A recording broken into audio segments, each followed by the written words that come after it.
Well, hey there, guys.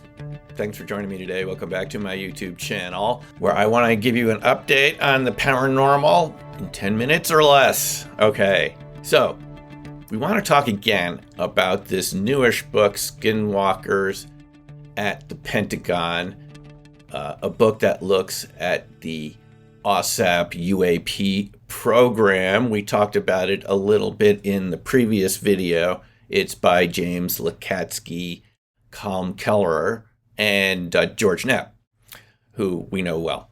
And in the first video, we talked about how Lakatsky, pulls no punches when it comes to the existence of a special UFO, UAP research building at Bigelow Aerospace, Robert Bigelow being the one that funded the Bass program that got the contract from ASAP to initially study UFOs and UAPs.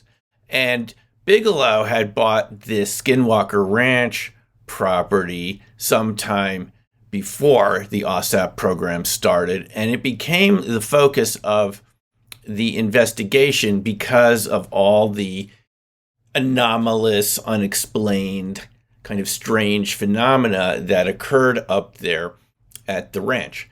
And the point of the Skinwalkers at the Pentagon book is that they encountered a lot of things, that they didn't expect.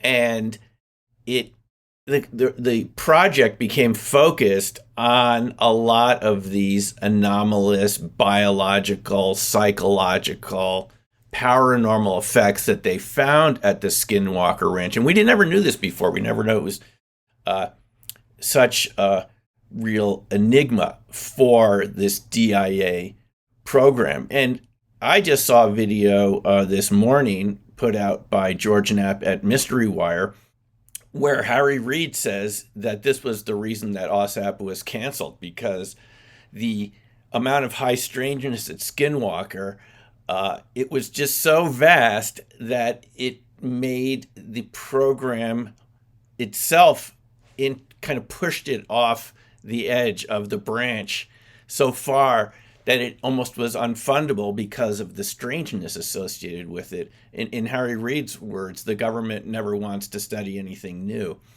that they don't have to. And by looking at correctly at the connection between UFOs and these other phenomena, something that Jacques Vallée has talked about a lot, it got into a direction they couldn't explain anymore. Now, what I want to talk about in this video is Lakatsky's idea, what he calls the hitchhiker phenomena, because a lot of the researchers that were part of OSAP and went to Skinwalker Ranch, and this is something that Chris Mellon even mentioned in the infamous Slide 9 that he used for a congressional briefing at one point, is that the DOD was in possession of properties where these phenomena are being studied. Now, Lakatsky calls this the hitchhiker phenomena because people that went to Skinwalker, when they went home, would see some of these phenomena in their suburban backyards, cryptid creatures, dogman, orbs of light, poltergeist-type phenomena. Lakatsky mentions that this is even experienced by people at Lawrence National Livermore Laboratories when they were studying Uri Geller in the 1970s. Hal Puthoff was part of that investigation too. It's in that great movie, by the way, about RV Third Eye Spies, that they encountered a lot of these phenomena when they went home. And Lakatsky calls this the hitchhiker phenomena. He says it's kind of like you can use an infectious disease model to look at it, to study it. Now, I want to challenge that idea. I think we need to use some critical thinking about this. The Skinwalkers at the Pentagon is a really important book. I suggest you read it. It covers so much detail that we didn't have before, so it's really worth reading. Nonetheless, I don't agree with that particular model. I think it comes down to when all you have is a hammer, everything looks like a nail. It's easy to say that you went somewhere and you brought something back, but I think it's equally logical to just argue that if you go somewhere and have some experience, it's changed you too in some ways, and you're more likely to experience phenomena that you didn't see before in ordinary, normal places. It's almost like if you went to the zoo and you were just going there to see elephants and you found out there were lions, tigers, and bears if you hadn't known about them in advance. You might start seeing lions and tigers and bears in other places outside of the zoo, even if you didn't expect to see them, because now it's become part of your mental vocabulary. It's become part of your experience. I mean, we know this from research into inattentional blindness, is that we're always deleting things and pushing things away that we haven't been told are real or we're not looking for. And that inattentional blindness study, we saw an example of that, where there's someone, you're asked to count how many times the basketball moves between the players with the white t-shirt or the black t-shirt, and you're so focused on the players with the white t-shirt you don't see someone dressed in a gorilla suit walk right across the screen. Well, I think it's sort of like that, and even in a deeper sense, if you get enough people studying the same phenomena and it's real, they start experiencing it collectively, they're going to start generating a new reality. And I think this was illustrated with the so-called Maharishi effect in the 70s, where the Maharishi, the creator of transcendental meditation, something I've been doing since I was a teenager. They thought that when they were in this town in Iowa, I forget which town it was, the city, if there were enough meditators, it would have an effect, a beneficial effect on the entire location where they were.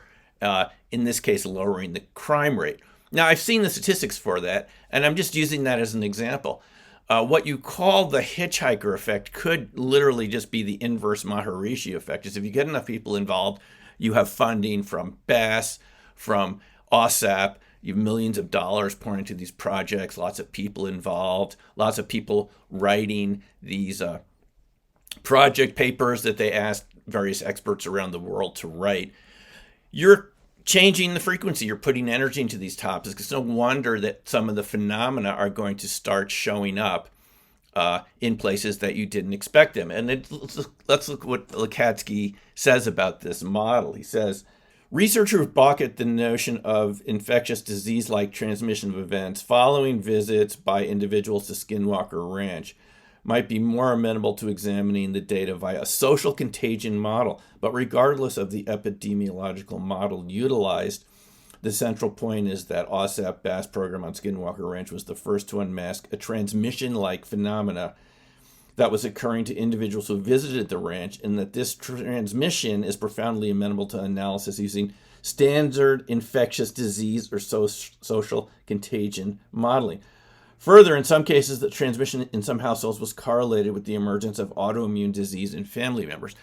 So that's one way to look at it. The other way to look at it is we live in a multiverse. These phenomena do exist, including cryptids, clairvoyance, telepathy, UFOs, UAPs, other entities, whether they're extraterrestrials or existing at another frequency. And if you are deliberately going to look for them, especially in places where the phenomena are more frequent, it's more likely that it's going to change you. You're going to go back home and bring that frequency and energy back to other people you're around. And you're simply going to see more of a reality of things that already existed in the first place. So it's not that there's a disease going on. It's just that you broaden your view of reality and you're actually seeing what was there the whole time, but you never saw before.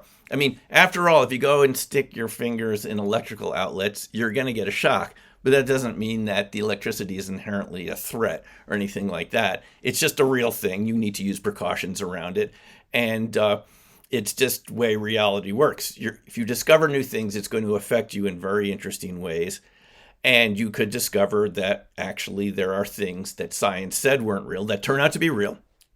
And you carry that frequency, that expansiveness back around to the other people that you're around. So it isn't the thing itself that's following you back. And Thomas Fessler mentioned this the other day on his UFO Disclosure Tonight channel on YouTube.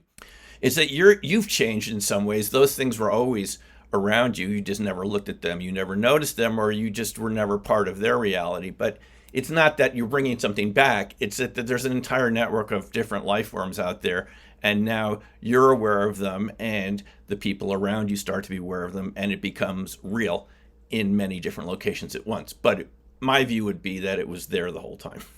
You just didn't notice it because of the paradigms we grew up in. I mean, at one point, people believed in epicycles and Ptolemaic geometry to explain the orbits and the motions of the planets. And then we realized we weren't the center of the universe after all. It was a bigger universe than we thought. And that didn't necessarily mean there was anything paranormal going on. It was just we updated our viewpoint and realized it was actually simpler than we thought. And I think you can apply that argument to this kind of skinwalkers at the Pentagon type phenomena too. In any case, that's my view of it. I'm curious to hear what you think. Put your comments in the box below. Thanks for watching, and we'll see you in the next video. Take care for now, and bye.